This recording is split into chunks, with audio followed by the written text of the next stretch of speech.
आप सभी का माई वे ऑनलाइन क्लासेस में स्वागत है। इस एजुकेशनल वीडियो क्लास में हम आपको आधुनिक भारत की महत्वपूर्ण एवं लोकप्रिय टॉपिक बंगाल विभाजन, उसके कारण, उससे जुड़े हुए महत्वपूर्ण तथ्य एवं बंगाल विभाजन विरोधी आंदोलन के बारे में बताएंगे। बंगाल विभाजन एवं बंग भंग आंदोलन। इस क्लास में हम आपको बंगाल विभाजन की पृष्ठभूमि क्या है, किन परिस्थितियों में बंगाल का विभाजन होता है, इसके कारण क्या हैं और विभाजन की जो घोषणा हुई उससे जो महत्वपूर्ण प्रकार के तथ्य हैं उनके बारे में बताएंगे। जैसे ही बंगाल विभाजन की घोषणा होती है तो इसका विरोध भी शुरू हो जाता है, जिसे हम बंग भंग विरोधी आंदोलन कहते हैं और जो बाद में स्वदेशी आंदोलन में बदल जाता है। इसकी चर्चा इस क्लास में करेंगे। जैसे आप जानते हैं कि 1885 ईस्वी में भारतीय राष्ट्रीय कांग्रेस की स्थापना होती है और भारतीय राष्ट्रीय कांग्रेस की स्थापना भारत में उभरते हुए राष्ट्रवाद के परिणामस्वरूप हुई थी। जब ये संस्था बनती है तो राष्ट्रवादी विचार, राष्ट्रवाद भारत में और तेजी से फैलता है और ये जो राष्ट्रवाद भारत में उभर रहा था, इसका सेंटर, इसका केंद्र बंगाल था। बंगाल केंद्र होने के कारण अंग्रेज़ों को थोड़ा दिक्कतें आ रही थी, क्योंकि उस समय कोलकाता अंग्रेज़ों का भी केंद्र था। जो अंग्रेज़ों की प्रशासनिक व्यवस्था थी उसकी राजधानी कोलकाता थी। दूसरी ओर लॉर्ड कर्जन वायसराय बना और लॉर्ड कर्जन जो है उसकी नीति कुछ प्रतिक्रियावादी है। प्रतिक्रियावादी का मतलब है कि वो साम्राज्यवादी दृष्टिकोण रखता है, यानी इस प्रकार की नीतियां बनाता है कि जिससे ब्रितानी हित मजबूत होते हैं, साम्राज्यवादी हित मजबूत होते हैं और इस संदर्भ में वह राष्ट्रीयता विरोधी दृष्टिकोण रखता है। राष्ट्रीयता विरोधी दृष्टिकोण। तो बंगाल विभाजन की पृष्ठभूमि में दो बातें समझनी हैं, एक तो उभरता हुआ राष्ट्रवाद और दूसरा कर्जन की प्रतिक्रियावादी नीति, साम्राज्यवादी नीति, राष्ट्रीयता विरोधी उसका दृष्टिकोण। कर्जन ने पूरे बंगाल को दो भागों में बांट दिया, पूर्वी बंगाल और पश्चिमी बंगाल, और उसने कहा कि ये जो विभाजन है इसका कारण क्या है। कारण के रूप में उसने प्रशासनिक कारण बताया। उसने कहा कि इतना बड़ा बंगाल है, इसको मैनेज करना प्रशासनिक दृष्टि से समस्याएं आ रही हैं, लॉ एंड ऑर्डर की समस्या आ रही है और इसलिए हम बंगाल का विभाजन कर रहे हैं बंगाल में बेहतर प्रशासन के लिए। ये तो कारण बताया कर्जन ने, लेकिन वास्तव में ऐसा नहीं है। कर्जन का जो वास्तविक कारण है बंगाल विभाजन का, उसको समझने की आवश्यकता है गहराई से। जैसे अभी अभी हमने आपको बताया कि कर्जन का दृष्टिकोण साम्राज्यवादी है, वो साम्राज्यवादी हितों को पूरा करना चाहता है, प्रतिक्रियावादी है, और जो राष्ट्रवाद उभर रहा है उसका विरोधी दृष्टिकोण लगता है। बंगाल चूंकि उभरते हुए राष्ट्रवाद का केंद्र है, उभरते हुए राष्ट्रवाद का केंद्र है, इसलिए कर्जन बंगाल का विभाजन करता है। यानी इसका जो उद्देश्य है वो राजनीतिक है। राजनीतिक कैसे? बंगाल को वो दो भागों में बांट देता है और अंग्रेज़ों की जो साम्राज्यवादी नीति चली आ रही है, फूट डालो राज करो की नीति, उसका वो पालन करता है।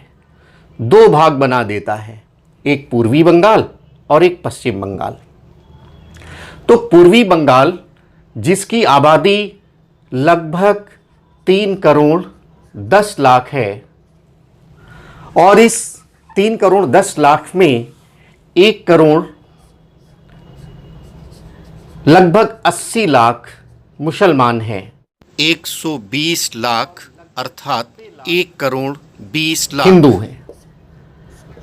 और ये जो आपका शेष जो बंगाल बना, जिसको पश्चिम बंगाल कहते हैं, बिहार उड़ीसा उस समय शामिल था।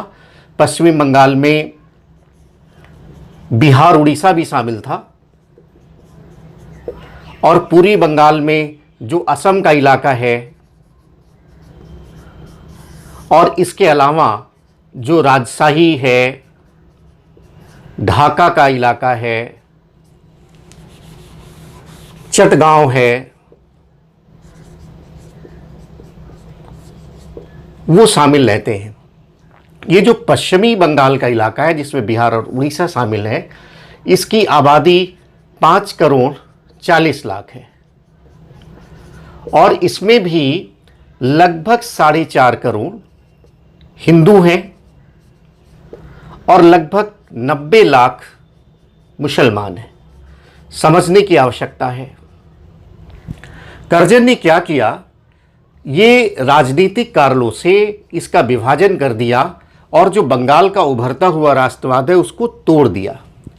ढाका को क्या किया, ढाका को एक मुस्लिम केंद्र बनाने की, चूंकि 1 करोड़ 80 लाख मुसलमान हैं, ढाका प्रशासनिक केंद्र पूर्वी बंगाल की बनाई, तो एक मुस्लिम केंद्र, और ये जो बंगाली हिंदू हैं इसको पश्चिम बंगाल, बिहार उड़ीसा में इनको बहुसंख्यक बना दिया, और पूर्वी बंगाल में मुसलमानों को बहुसंख्यक बना दिया। तो एक प्रकार से उन्होंने राजनीतिक कारणों के तहत हिंदू मुसलमान के मध्य फूट डालने का प्रयास किया, जिससे बंगाल की जो राष्ट्रीयता है वो अपने आप टूट जाएगी। इसके अलावा भी एक मानसिक विभाजन हो जाता है, एक बंगालियों का मानसिक विभाजन हो जाता है, हिंदू मुस्लिम में विभाजन हो जाता है। ढाका को सेंटर बनाने के कारण कुछ मुस्लिम आकर्षित भी हैं और वो इसके पक्ष में भी हैं। इस प्रकार से एक फूट पैदा हो जाती है बंगालियों में। एक भौतिक विभाजन भी हो जाता है,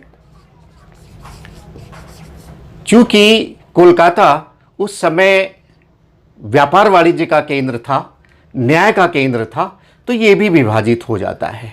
अब ढाका एक केंद्र हो जाता है, एक केंद्र कलकत्ता हो जाता है, न्यायिक केंद्र ढाका भी हो जाता है। तो इस प्रकार से आर्थिक दृष्टिकोण से भी विभाजन हो जाता है, मानसिक दृष्टिकोण से भी विभाजन हो जाता है। हिंदू मुसलमानों में फूट पड़ जाती है। ढाका मुस्लिम केंद्र और कोलकाता हिंदू केंद्र, कुछ इस प्रकार की योजना बनाई है अंग्रेज़ों ने। तो जहाँ तक कारणों का प्रश्न है, तो कारणों में अगर आपसे ये पूछें कि कर्जन ने क्या बताया, तो कर्जन ने बताया है प्रशासनिक कारण। लेकिन वास्तविक कारण क्या है? वास्तविक कारण है राजनीतिक। बंगाल की उभरती हुई राष्ट्रीयता को तोड़ना, हिंदू मुसलमानों में फूट डालना, हिंदू मुसलमानों के मध्य मानसिक विभाजन करना, बंगालियों का मानसिक विभाजन करना, उनका भौतिक विभाजन करना, आर्थिक रूप से कमज़ोर करना। तो ये कारण है, इनको समझने की आवश्यकता है। इसके पश्चात बंगाल विभाजन की घोषणा और उससे जो जुड़े हुए महत्वपूर्ण प्रकार के तथ्य हैं जो वनडे एग्जाम्स में पूछे जाते हैं, उनको आप समझिए। जैसे बंगाल विभाजन का प्रस्ताव 3 दिसंबर 1903 को आता है, तो पूछा जाता है कि विभाजन का प्रस्ताव कब आया, तो उत्तर होगा 3 दिसंबर 1930। बंगाल विभाजन के निर्णय की घोषणा कब होती है? 19 जुलाई 1905।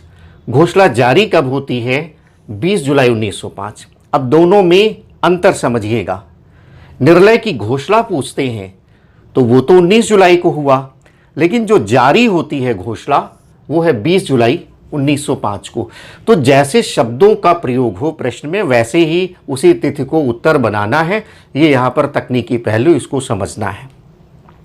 विभाजन जो प्रभावी होता है वो 16 अक्टूबर 1905 को होता है। ये बहुत महत्वपूर्ण है डेट। विभाजन प्रभावी होता है 16 अक्टूबर 1905 को। और ये जो विभाजन होता है इसमें बंग भंग आंदोलन यहीं से शुरू हो जाता है। जैसे ही विभाजन का प्रस्ताव 3 दिसंबर 1903 को आया तो जगह जगह बैठकों का दौर जारी हो चुका था।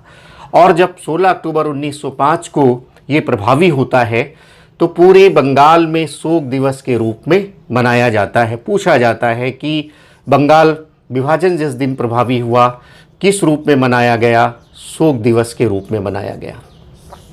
और गुरुवर रविन्द्रनाथ टैगोर ने हिंदुओं मुसलमानों में एकता दर्शाने के लिए इसको रक्षाबंधन के रूप में मनाया। तो पूछा जाता है कि रक्षाबंधन के रूप में जो बंगाल विभाजन जिस दिन प्रभावी हुआ मनाया गया उसका उद्देश्य क्या था? उसका उद्देश्य था हिंदू मुसलमानों के मध्य एकता को प्रदर्शित करना। किसके सुझाव पर? टैगोर के सुझाव पर। हिंदुओं और मुसलमानों ने एक दूसरे की कलाइयों पर राखी बांधी। और इसी समय रविन्द्रनाथ टैगोर ने एक गीत लिखा, आमार सोनार बांग्ला। बहुत महत्वपूर्ण है। पूछा जाता है आमार सोनार बांग्ला किसने लिखा? तो गुरुवर रविन्द्रनाथ टैगोर ने। और जब बाद में पूर्वी पाकिस्तान बांग्लादेश बनता है तो ये बांग्लादेश का राष्ट्रगीत बन जाता है।